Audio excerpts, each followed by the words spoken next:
مزار قائد پر بانی پاکستان کے یوم پیدائش پر گارڈز کی تبدیلی کی پروقار تقریب منعقد ہوئی۔ پاکستان ملٹری اکیڈمی کاکول کے چاقو چوبند دستے نے مزار قائد پر گارڈز کے فرائض سنبھالے۔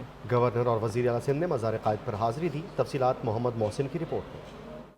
بابائے قوم کے یوم پیدائش کے موقع پر گورنر سندھ کامران خان ٹسوری، وزیر اعلیٰ سندھ سید مراد علی شاہ، سینئر وزیر شرجیل انعام میمن، صوبائی کابینہ کے ارکان، عسکری و سول حکام سمیت اہم شخصیات نے مزار قائد پر حاضری دی اور پھولوں کی چادر چڑھا کر فاتحہ خوانی کی۔ مزار قائد پر حاضری کے موقع پر گورنر سندھ اور وزیر اعلیٰ سندھ نے مہمانوں کی کتاب میں تاثرات درج کیے۔ گورنر سندھ کامران خان ٹسوری کا کہنا تھا کہ قائد اعظم کی مادر وطن کے حصول کے لیے خدمات ناقابل فراموش ہیں۔ ہم صحیح ٹریک کی جانب گامزن ہیں اور مشاورت سے ایک دوسرے کے ساتھ بیٹھ کر ان مسائل کا حل انشاءاللہ تعالی نکالیں گے۔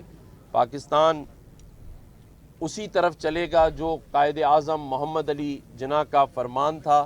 وزیر اعلیٰ سندھ مراد علی شاہ نے کہا کہ قائد اعظم نے پاکستان کی صورت میں ہمیں پیارا ملک دیا۔ موجودہ حکومت صدر آصف زرداری اور وزیر اعظم شہباز شریف کی لیڈرشپ میں پوری کوشش کر رہی ہے کہ ملک کے اندر معاشی، سیاسی اور امن و امان کی صورتحال بہتر رکھی جائے۔ اگر ہم سب متحد ہوں گے تو مجھے یہ پورا یقین ہے کہ اللہ تعالیٰ کے کرم سے ہم اس ملک کو اپنے بعد آنے والی جو پاکستان کے شہری ہیں، ہماری نسلیں، ان کے لیے ایک بہتر، امن پسند، ترقی یافتہ ملک بنائیں گے۔ مزار قائد میں حاضری کے موقع پر وزیر اعلیٰ سندھ کے ہمراہ صوبائی وزراء شرجیل انعام میمن، سردار شاہ، سعید غنی، شاہینہ شیر علی سمیت دیگر بھی موجود تھے۔ کیمرہ مین شہروز خان کے ساتھ محمد محسن، سچ نیوز، کراچی۔